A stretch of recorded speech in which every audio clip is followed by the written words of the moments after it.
So there's this concept that was introduced to me by Dr. Jordan Peterson, which came from the idea that you have to save your father from the belly of the whale. The idea that in order to become the best version of ourselves, we must expose ourselves to as many new things as possible. In order for our ancestral and evolutionary potential to come out, consider this. We already know that if we set out to achieve a goal that you want to achieve because you need it, you will become successful. This will result in a positive emotion and ultimately something valuable to you. That suggests a hierarchical structure, meaning that when a similar situation arises, you will decide to respond in that same way that caused the success rather than another way. The greater the aim, the more fully enriched your experience will be. In order for these things to happen, you needed to expose yourself to that situation and then respond to it. By avoiding it or not exposing ourselves to it, then we cannot learn this response that would take us forward and ultimately improve our lives. Later on, as you go towards your goal, there will be specific tasks that must complete that will terrify you. Perhaps you need to acquire new skills, such as how to be a better speaker, writer, salesperson, friend, partner. You either have to improve yourself or learn new abilities that you are apprehensive about. So whatever you want to do, you have to keep in mind that pursuing a goal will stretch you. As a result, you will face difficulties.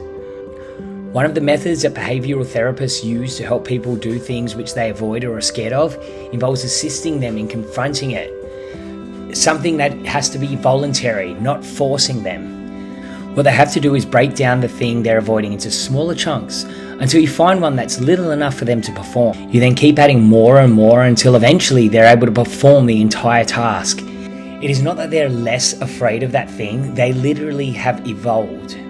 Each thing that they perform is a new set of genes and structures created in the brain and body to enable them to do that. This is a proven physical adaptation that occurs. This is the same as going to the gym to grow your muscles. Your muscles are exposed to something new, whether it be new movements, more repetitions, or heavier weights. The muscle fibers break down and grow larger when they repair, which makes our muscles grow. Think about how wild that is. You are literally becoming more of yourself. All of these potential skills and capabilities that we have adopted from our ancestors, being awoken through hardship, these are the things that we all have deeply ingrained in us because we all have derived from the same ancestors. So your ability to develop your mind, your ability to respond to tough situations, your ability to communicate with people in a workspace, everything physically requires you to train it by exposing yourself to something challenging, the same way you would train your body. So how is this practically applied? Think about your ultimate goal. What we often do is set the bar too high and say things like, I want to start my own multi-million-dollar business. So you think of a business idea, you register it as an LLC, and you start to action. Just say it's a clothing line. Well, you inevitably fail because you may have had the idea for good designs and you may have found a company to make the clothes, but something goes wrong in the printing process and you have no idea how to troubleshoot. Your profit margins are too low because you have never been exposed to how business finances work. You never accounted for marketing, shipping, whatever. You need to go right back down to the simplest of tasks, figure out what you can't do, put yourself in that situation, accept the struggles and inevitable failures that you will experience. Eventually you will have a diverse range of skills and you can set bigger and bigger goals, but they are much easier to overcome now that you have the necessary skills and responses to deal with them. The same way you wouldn't go to the gym and try to bench press 400 pounds straight away. You start with the 45 pound bar, then move to 55 pounds, 65 pounds, and so on. You then also have to think about your nutrition. Okay, I'm not eating enough. I need to eat 10% more. I need to boost my protein intake and whatnot. Then at the same time, you have to develop your bench press technique so that the movement becomes more efficient. This seems slow and painful, but all of these things compound. You hear it all the time. I worked for 10 years to become an overnight success. Think about that for a second.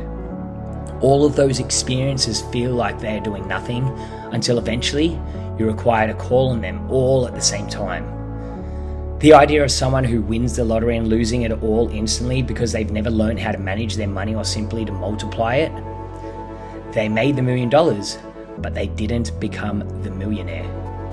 You need to physically create the person that is capable of running this multi-million-dollar company before you can actually run it. So think about what you want. Think about who you need to become to do it and what skills you need to have. Expose yourself to the tough situations over and over again to physically develop the things you need to deal with those tasks, and you will become the person that you want to be.